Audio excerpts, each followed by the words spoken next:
Welcome to the Hive Society. I'm glad to have you here. I'm Kimberly Borgens, for those of you who don't know me or you're new to the Hive Society. And, as a business entrepreneur for over 30 years, there's a lot of things I've learned along the way. And so the purpose of the Hive Society here is to share some of my wisdom. I call it my wisdom highlights, my gray hair. These are my wisdom highlights. This is for every lesson that I have learned in business and in life, right? So the wisdom highlights here in the Hive Society here live. So today I'm going to talk about, critical thinking, why it's important in business, and how to let go of the blame, shame, and guilt that we put on ourselves, especially women. We have this tendency to put all this blame, this shame, this guilt on ourselves. And, that holds us back in business. So that's what we're going to talk about today. Some critical thinking, some tools and tips on how to be better at critical thinking and how to let go of blame, shame, and guilt. And I think it's very important that we have this conversation, really. And so if you want to comment, I'll be happy to respond to your comments after the live, because I have to admit, I can't multitask like a lot of other women. I want to stay focused right here with you. So if you're on live, just know I'll say hi at the end and say thanks for joining me and answer any questions that you have. So make sure that you drop questions down. It would be awesome. Okay, so let's talk about it. Critical thinking. Critical thinking is important in business, right? Well, why? Why do we have to, think critically, right? It's like you have to think about your business and where you want to go in the future. Look, I'll admit, when I first started in business, I had no clue, really no clue how long we would be in business. I couldn't even imagine 5 years, okay, let alone 10 or 20. And now here I am 30 years in business. I never imagined being in business for over 30 years, but here I am, right? Because what you have to do is figure out where you are. What can you think about? And for you, maybe it's just a week. Okay. I know for me, there were some days just a week was all I could handle, right? Then you think about, okay, a month. Then you can think about 6 months, right? What's going to happen in your business. Everybody wants you to set a 5-10-year goal. Look, one of my mentors, he was amazing. He had a 500-year goal. God bless him, right? I couldn't even imagine a 5-year goal, and he's got 500-year goal, right? So, that's awesome.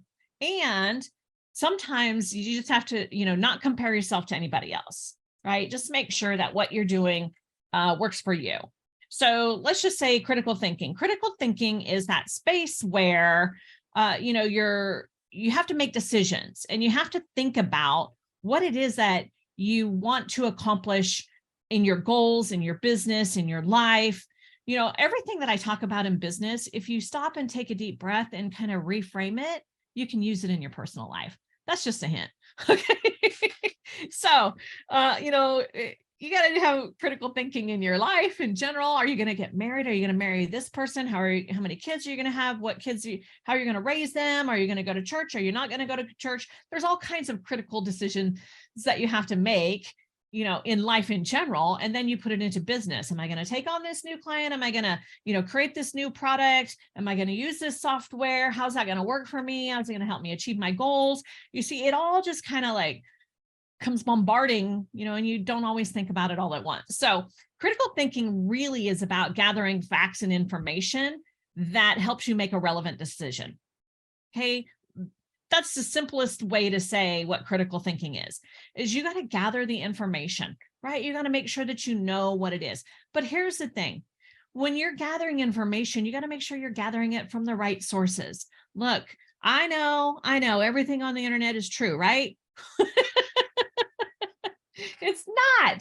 So make sure that what you're doing is you're gathering information from the right sources, the sources that are going to support you in moving forward. Don't just kind of have whatever resources. You got to vet them a little bit. You got to check them out, make sure that they're real. I can't tell you how much stuff I've seen. Wait a second, that doesn't even sound remotely right? And I have to go back and do some more research and go, somebody tried to mess with me there, right? So the thing about it is that you're just going to gather as much information that you can to make a relevant decision right now in this moment, or when by the deadline that you need to make that decision. Now, I'm going to say this, and I just want you, those of you who fall into this little trap, I want to help you not fall into that little trap. Okay. So here's what the little trap is. The little trap is that you're never, ever, ever going to have all the information that you need to make the decision that's going to be perfect. Did you hear me? Those perfectionists out there, those analytical thinkers who have a tendency to procrastinate because they don't have all the information, right?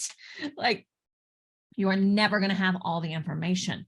The bonus is, and I take this on, I tell people this all the time, is like, look, women, we have a card that we can pull, like as moms, we can pull the mom card every now and said, look, I understand you don't want to do this, but today I'm pulling the mom card and I'm asking that you just get it done and trust me in this, right? So we have a mom card, right, that we can pull every now and then, right? The wife card, right? Well, guess what? We have a women card when it comes to decisions. Men tell us all the time, well, she's just going to change her mind anyway. So if we can change our minds at the drop of the hat, then use it. Okay. Use the decision card, right? Use that card. And it's that woman's decisions card. It's look, you're never going to have all the right information, all the information you need to make the decision, so don't get so caught up and get into procrastination and get into that mindset of blame, shame, and guilt, right? Don't get caught up in analysis paralysis because you don't have all the information. When it comes to making a critical decision, you make a decision now. And when you get more information, you can course correct that decision and make a new decision.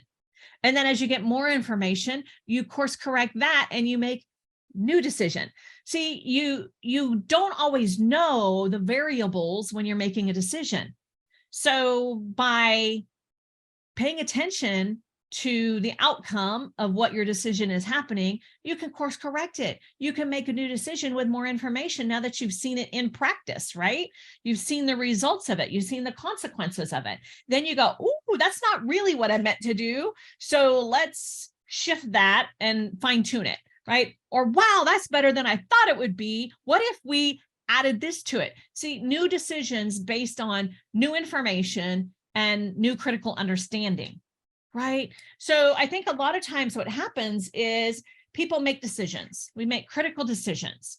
And a critical decision really, like I said, it's just a decision that you've gathered facts and information on that is relevant to making the decision versus a snapshot decision, right? Like you just make a decision and you don't know the consequences. It doesn't matter. You just, it's just a snapshot decision, right? There's knee-jerk decisions, right? Like you just kind of reactive, and you're making a decision out of usually an emotional reaction, right? With critical thinking, you're not having emotional reactions in it. It's not sudden. You have got information, you have gotten the facts, and now you're putting something into play. So there's a lot of different kinds of decisions, and today I'm basically talking about the critical decisions, the fact-finding informational decisions, right? So don't get caught up in analysis paralysis, right? And then we talk about blame, shame, and guilt. So the reason I talk about it here is because how many of you, like myself, have made a decision and it didn't turn out so great, right? Okay. And then what you do is you kind of beat yourself up with that, golden hammer on your head. Bam, bam, Kimberly, you should have known better. Bam, bam, Kimberly, you knew you could have done something different. Bam, Kimberly, why did you do that again? Right? So you're like, oh, you're beating yourself up with that golden hammer and you're creating a lot of blame, shame, and guilt on yourself. And what that does is it stops you from moving forward in what you want to do. Look, blame, shame, and guilt, they hold you back. When you're blaming yourself for making a bad decision, it holds you back. It stops you from taking the risks you need in your business, right? It's holding you back. You feel like it's all your fault when something happened. Look, your kids are going to fall and make bruises and get scraped knees, and they're going to get hurt emotionally. All these things happen, but you can't blame yourself because you can't prepare everybody for everything. You can't keep kids, as an example, in a safe bubble. I know there was a movie about it with John Travolta years and years and years ago, but it's irrelevant. That's not real life. Look, I have a son who got a rare disease when he was 3 years old. And the doctor told me when he was 3 years old that, look, he can die of a heart attack today or not. Imagine the mom struggle in that, right? But I learned some great lessons from my son's illness, right? First off, I had to decide, was I going to coddle him up to make sure that he stayed safe and okay? Or I had to think about this. This is where the critical thinking came in. Or was I going to allow him to live his life to the fullest with the risk that he could die of a heart attack? Which one do you think I went for? Look, I'm not saying either one is right or wrong. They're just two options. Think about in your business. What are those options? It's right or wrong. Is it right or wrong? Some people might think it's morally right or wrong. Some people might think, oh, no, it's not, right? Like it's all these decisions. What goes on in your head? Look, I decided for my son that I was just going to let him live life to the fullest. And I was going to do everything I could to gain more and more information about his disease so that I could support him through the process, right? He wanted to crawl, climb the rock climbing walls, right? Scale those walls. He wanted to do the tallest one. He wanted to run and jump, play motorcycles, do everything he wanted. And guess what? I let him. Now, I noticed sometimes, and this is where the part where, I could sit there and go, shame on me, because I noticed sometimes like he was having some challenges with his heart palpitating and his breathing. And he just like, he was starting to lose it. And I would just go, hey, come here, have a seat. And I could see that he just needed to take a break, even though he was enjoying life, right? Sometimes in your business, you need to just stop and take a break, even if you're enjoying it, right? Because you have to look at what's going on and how that is happening. And so my son would sit there and he'd sit there for 5-10 minutes. I'd look at it, we'd be talking about something and I go, all right, you okay? He's like, yep, I'm fine. I'm like, all right, go play. Like, let him just go back out and play. And you know what? It wasn't easy on the other siblings, right?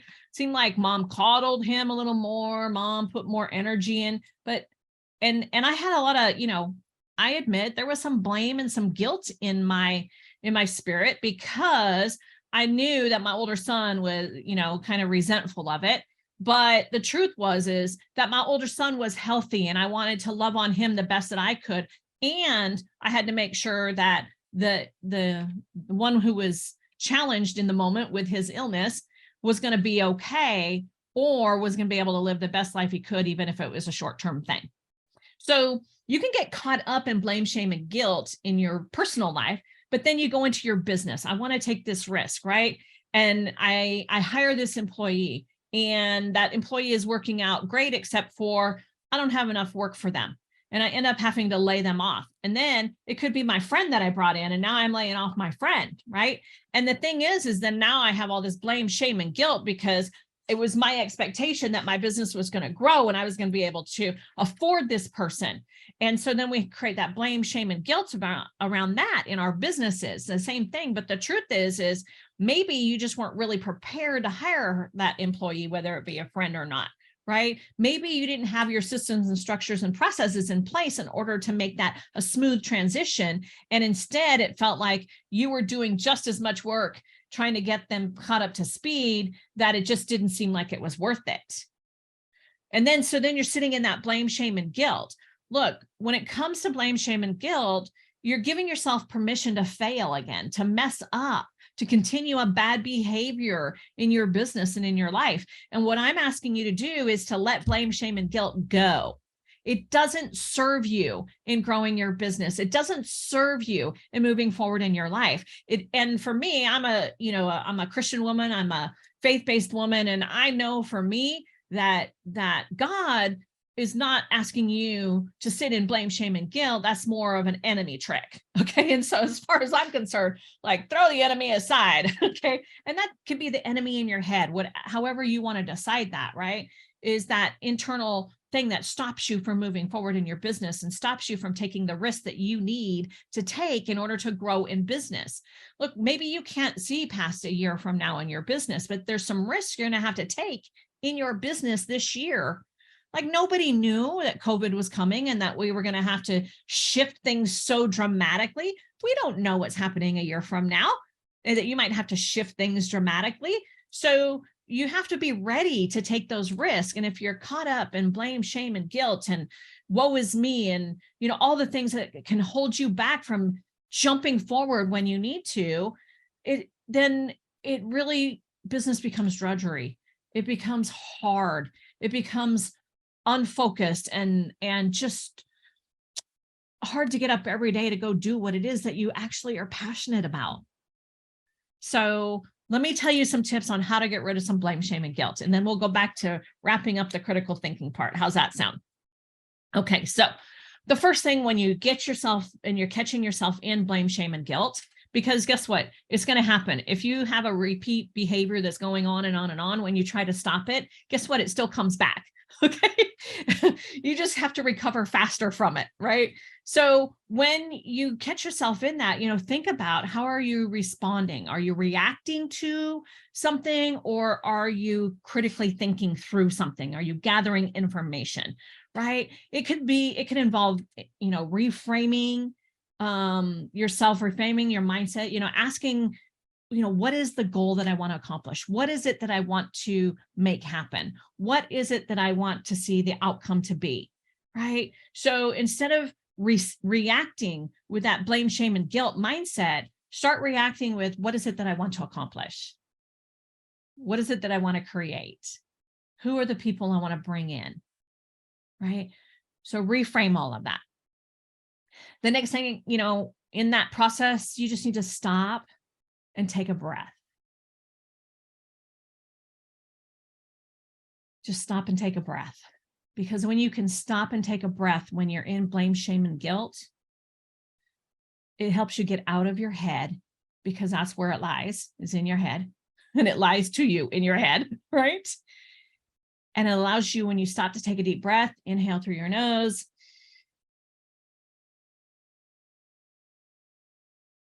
it allows you to get back in your body and allows you to feel, and then ask yourself, what do I want to accomplish? Because when you're in blame, shame, and guilt, it feels hard in your heart. But if you can take a deep breath, it releases the energy off of your heart, and then get back in your brain and start thinking, right? Come from curiosity. So a lot of times, I'll tell you, the biggest arguments in society, the biggest arguments in my household, the biggest arguments that I see from people is because they're so stuck on being right about their perception, their idea how something is supposed to be, on what they expected, the unspoken expectations, right? Instead of coming from that space of curiosity. So I noticed that you use this word. Could you tell me what that word means for you? I can't tell you how many times you and I could say the same exact word and it's going to mean something completely different. The dictionary is there, but in this society, the way it is, and with all the social media and all the web information, everything else, the definitions kind of keep shifting of just about every word, right? I'll say a word, my husband's like, that's not what that means. And I'll go, yes, it is. And he's like, no. And so then we like pull out the dictionary and look, and he could be right, or I could be right, or whatever. And we can get caught up in that kind of stuff. But instead I'll say, what's that word mean to you? How would that feel if you said that? What would it look like if you did that and it was successful? So you come from curiosity, because curiosity I know they said curiosity killed the cat, but curiosity can also stop a lot of other things from happening that you don't want going on. So when you're getting caught up in blame, shame, and guilt, ask yourself the questions like, what is really happening? What am I afraid of? What am I holding on to that I need to let go? Right? That's curiosity. If we can do that more frequently in your life and in your business, then you'd be much more likely to take the risk necessary to improve your relationships, to improve your business sense, to get the money that you know the value that you're offering deserves to be paid from, right? I can't tell you how many people undervalue the money, the price of a product, the price of their coaching, the price of, what it is that they want, that the other person needs from them. They will devalue it because of blame, shame, and guilt. Right? Well, I thought I was smart enough, but it didn't work with my last client. So I'll give it to you know what, because I really want to help people. So let me go ahead and not charge them what I deserve to be paid to help them through that, because blame, shame, and guilt, right? So come from curiosity, not conclusion, right? And learn how to just pause to seek clarity. Sometimes you just have to go, you know what is going on for me right now that this guilt thing's coming up? What happened? You know what? Yep, I made a mistake. Yep, I course corrected it. And I have been working hard to make sure to never make that same mistake again. Pause, gain clarity on why that's coming up for you. Because if you can do that, it gets you out of that blame, shame, and guilt mindset and gets you into a mindset to help move you forward, right? Know what triggers you, right? For a lot of people, that's a big common word these days is, I got triggered. Okay. So know what triggers you, right? Because if those things are the things that trigger you, then can you avoid them? Can you not get into those spaces? Right? See, are you noticing how the critical thinking comes into play every time you're getting caught up in blame, shame, and guilt? It slows down critical thinking. But if you can shift it and start thinking and asking yourself questions coming from curiosity, taking a pause to seek clarity, right? Reframing what's the goal that you want to do, it gets you back into getting more information in creating critical thinking, right? And the other thing you want to know is just like, what's going to replenish your energy? Because sometimes I've discovered that blame, shame, and guilt show up when you're the most exhausted, when you're in overload and you're feeling overworked and, you're so busy that you can't stop and take a breath, right? At least that's what it feels like. Because if you stop and take a breath and do some self-care, then somebody else isn't going to get taken care of. Right. And so you just push, and you deplete yourself of all energy to move you forward. That's not what I want for you. And look, you know what? I've done it too. I've been caught up where there are days when I'm just like, I am just so tired. I just don't even want to make a decision. I'm so tired. I don't want to go back to work tomorrow. That's a sign. Okay. That's a sign that you need to replenish your energy. And what that looks like, first off, drink plenty of water. Okay. Our brain needs our water to think. Okay. So drink plenty of water and allow your brain the space to do that. Right. And then just know that you can move forward. Get some re-energization. And I'm not talking about go get caffeine and zhuzh it up. Okay. No, that's not what I'm talking about. That doesn't really replenish your body. It's just a momentary spurt of energy that has a crash. So I'm just talking about truly just taking some time out, sit down and read a book, right? Take out 15 minutes of your day and do prayer or meditation, right? Take 15 minutes a day and just close your eyes at your desk and just sit in peace and quiet. Go outside for a walk, right? Take your dog for a walk. Just play with grandkids. Go watch something, get one video that just makes you do belly laughs, right? and step into that, because that's what can replenish you more than, you thinking, if I just take a shot of energy drink or drink, some caffeine. There's so many other ways. Look, I've been caffeine free since I was 19 years old. Okay. I don't drink caffeine. Now there's natural caffeine in some things. And well, I can't say I don't drink caffeine. I have a little bit of chocolate every now and then, and that has caffeine in it, but it doesn't have a lot of caffeine for an energy spike. If I eat a lot, then maybe it would. But my point is that, I do all this without caffeine. Okay. People laugh at me when I say that, but it's because I replenish my body. I make sure I'm drinking plenty of fluids for my brain. Right. I know they say, oh, to not be dehydrated, you have to drink 8-ounce glasses of water a day. I don't buy into that. Your body knows how much you need. If you're getting a headache, that's the first sign of, dehydration, which means you're not drinking enough. But if you can just keep things flowing and make sure, if you're thinking like, oh, I'm in decision fatigue, I can't even make a decision right now. This is like, then go drink a glass of water, okay? Because your brain is giving you a sign, all right? So all of those things can stop you from critical thinking, right? And the last thing around blame, shame, and guilt, what I'm gonna say is stop taking things so personally. You messed up, so what? Everybody in the world messes up, right? If you said the wrong thing, okay, so what? Well, guess what? I've probably said the wrong thing on this video already today, all right? I'm not going to sit and dwell on it because it's not going to move me forward. It's not going to grow my business. It's not going to support my employees. It's not going to support my family. It's not going to support the income that I need in order to maintain my household. You see what I'm saying is don't take things so personally. It's not all about you taking it all on and bearing the weight of the world on your shoulders. You are not meant to do that. Okay. So love people, take a deep breath and love on yourself.